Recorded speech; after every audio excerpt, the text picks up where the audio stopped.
Greetings. My name is Craig Clayton, and I'd like to talk with you about a workshop that we've developed entitled Corporate Bullying, the New Sexual Harassment in the Workplace. Now, there's two pieces to the conversation and training in this particular workshop. One is around the topic of what we call corporate bullying. Corporate bullying is specific to the kinds of organizational cultures that allow the behaviors that are clearly out of line with the corporate values to occur. I know. I've been bullied in an organization.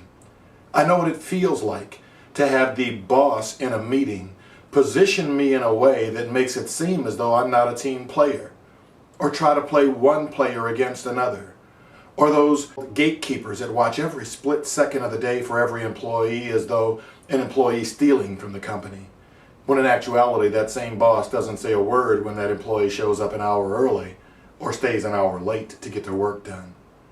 There's bosses that do things that are ringmaster-like in their behaviors, wanting people to jump through hoops, and even if they do, they then want them to do it again to prove that it wasn't luck.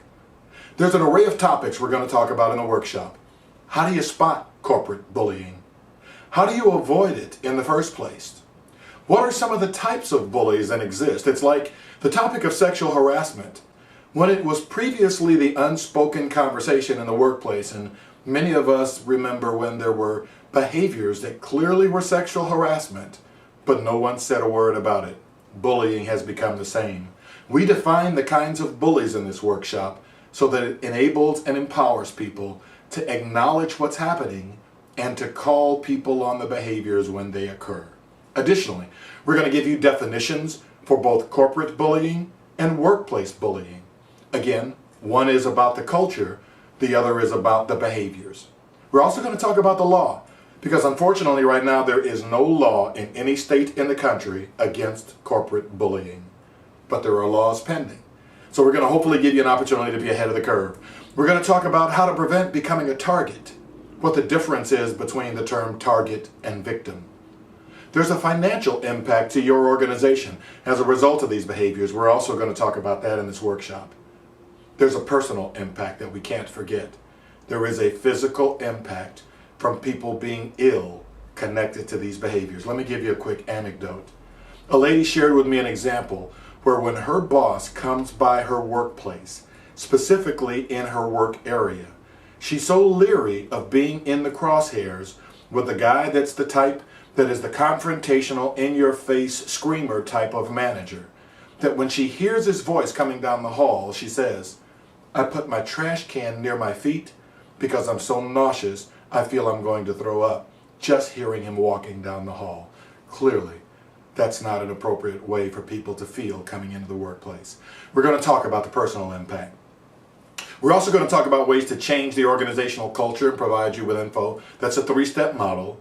And last but not least, we'll talk about the benefits of being bully-free. There are numerous studies being done currently on this topic of the prevalence of bullying in the workplace.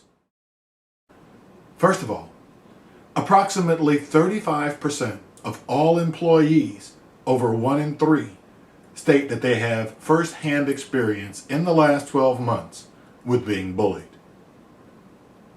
An additional 15% have witnessed bullying, making the total impact of the workforce over 50% that have experienced or witnessed bullying in the last 12 months.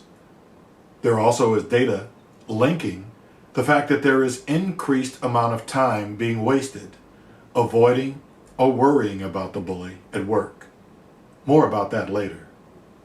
Additional data: 2/3 of bullies are men.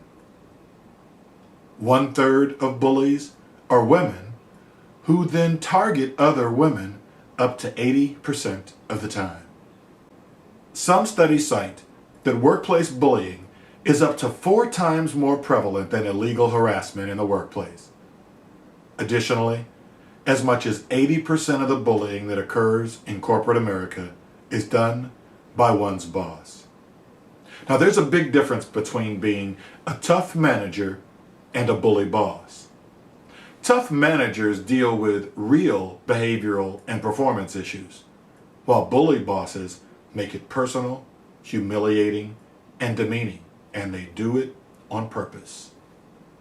When asked if the bullying had an impact on their home life, over 80% said yes. I'd love a chance to talk with you. I've personally delivered both keynote addresses and workshops in numerous SHRM chapters, ASTD chapters, and other association types of events. So if you're interested, please don't hesitate. For those of you small to medium-sized chapters that have a limited budget, and I understand that as well, there's lots of ways that we can be flexible in working with you. Thanks again for this opportunity, and help me to drive these behaviors out of organizations. Let me share one last thought with you before closing. If you're someone who's on the receiving end of bullying behaviors, and as I said, I've been there, you've done nothing to deserve being bullied. Part of what the bully tries to accomplish is creating a culture where you will feel as though it's your fault. It's almost like a spousal abuse type of environment. Well, let me again say, if you're on the receiving end of it, and there are people in every organization, in every silo, at every layer who are going through the behaviors, you've done nothing to deserve it.